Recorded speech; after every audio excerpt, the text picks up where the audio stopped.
Bismillahirrahmanirrahim. Assalamualaikum warahmatullahi wabarakatuh. Alhamdulillah wa syukurillah wassalatu wassalamu ala rasulillah Muhammad ibn Abdullah wa ala alihi wa sahbihi wa la hawla wa la quwwata illa billah. Berjumpa lagi bersama saya dan hari ini kita akan bacakan informasi dari meja redaksi UBN Newsroom. Pada kesempatan yang berbahagia ini, mudah-mudahan semua dalam keadaan sehat walafiat dan dalam lindungan rahmat dan kekuatan dari Allah Azza wa Jalla. Informasi yang datang dari meja redaksi pada hari ini terkait dengan pernyataan Wakil Menteri Haji Republik Indonesia terkait informasi seputar korupsi dan penyimpangan yang dilakukan oleh beberapa oknum penyelenggara haji, baik haji khusus maupun haji reguler.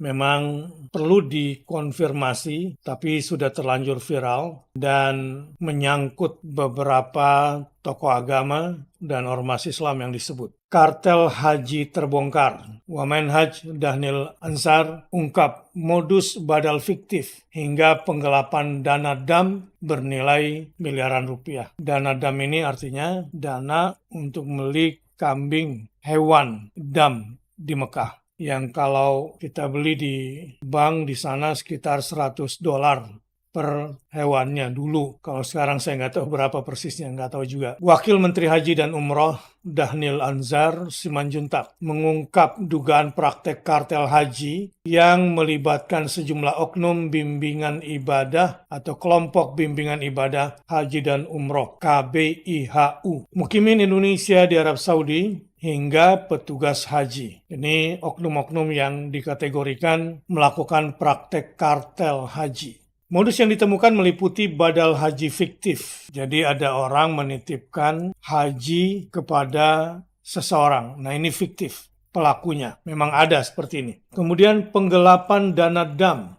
Uang yang mestinya dibelikan untuk dam jamaah haji kemudian tidak direalisasikan atau dipermainkan. Dan penyelundupan jemaah non-prosedural dengan nilai transaksi mencapai miliaran rupiah. Jadi jamaah diberangkatkan tapi non-prosedural. Menurut Dhanil, praktek tersebut telah berlangsung cukup lama dan merugikan banyak jemaah haji Indonesia. OTT Oknum KBIHU.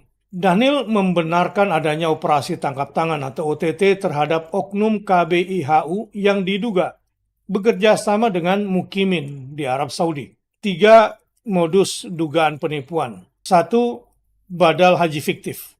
Oknum KBIHU menawarkan badal haji kepada sekitar 140 jemaah dengan tarif 10 juta per orang. Dia juga menjelaskan bahwa Kementerian Haji dan Umroh melakukan razia terhadap berbagai KBIHU selama operasional haji berlangsung, termasuk melibatkan mantan penyidik KPK dalam sistem pengawasan. Ini jelas penipuan, karena biaya haji dakhili saja sekitar 40 juta per orang. Tidak mungkin badal haji hanya 10 juta rupiah, tegas Dhanil. 2. Penggelapan dana dam dan badal. Kementerian Haji dan Umroh mengungkap kasus penggelapan dana badal dan dam dengan total kerugian hampir 2,5 miliar. Salah satunya berasal dari pengaduan jemaah kloter 29 embarkasi Makassar asal Merauke. Jadi dari Papua nih ya, tapi berangkatnya dari Makassar. Dengan dugaan penggelapan dana sebesar 306,8 juta. 3. Penyelundupan jemaah non-prosedural. Tim PPIH juga menggagalkan penyusupan jemaah tanpa visa haji resmi yang diduga melibatkan manipulasi identitas serta praktek badal fiktif dengan target keuntungan mencapai 500 juta rupiah. Sejumlah KBIHU teridentifikasi. Beberapa kelompok bimbingan ibadah haji dan umroh disebut teridentifikasi dalam dugaan penggelapan dana dam.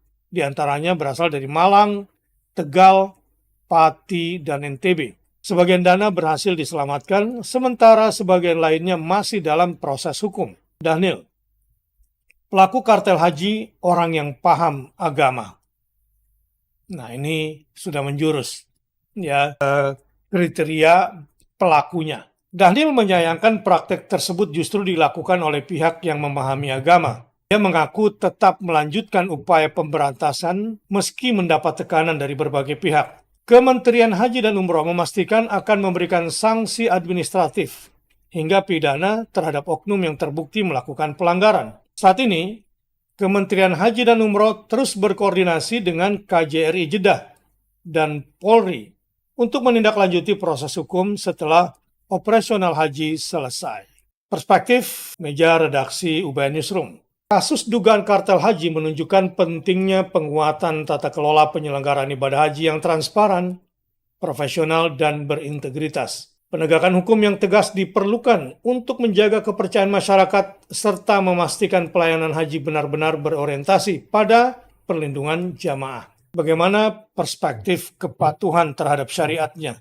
Syariah compliance. Islam menegaskan bahwa amanah dalam mengelola harta dan pelayanan ibadah wajib dijaga dengan penuh kejujuran. Sebagaimana firman Allah Ta'ala di dalam surah Al-Anfal ayat 27. Wahai orang-orang beriman, janganlah kamu mengkhianati Allah dan Rasul. La takhunullaha takhunu amanatikum. Dan janganlah pula kamu mengkhianati amanah yang dipercayakan kepadamu.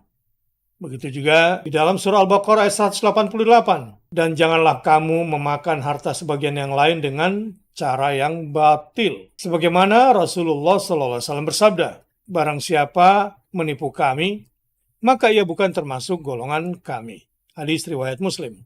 Ayat dan hadis tersebut menegaskan bahwa penyelenggaraan ibadah haji harus dijalankan dengan amanah, profesionalisme, dan kejujuran. Setiap bentuk penipuan dalam pelayanan ibadah bukan hanya melanggar hukum negara, tetapi juga merupakan pelanggaran terhadap syariat Islam. Demikian informasi hari ini dari meja redaksi UBN Newsroom. Jumpa lagi pada informasi berikutnya.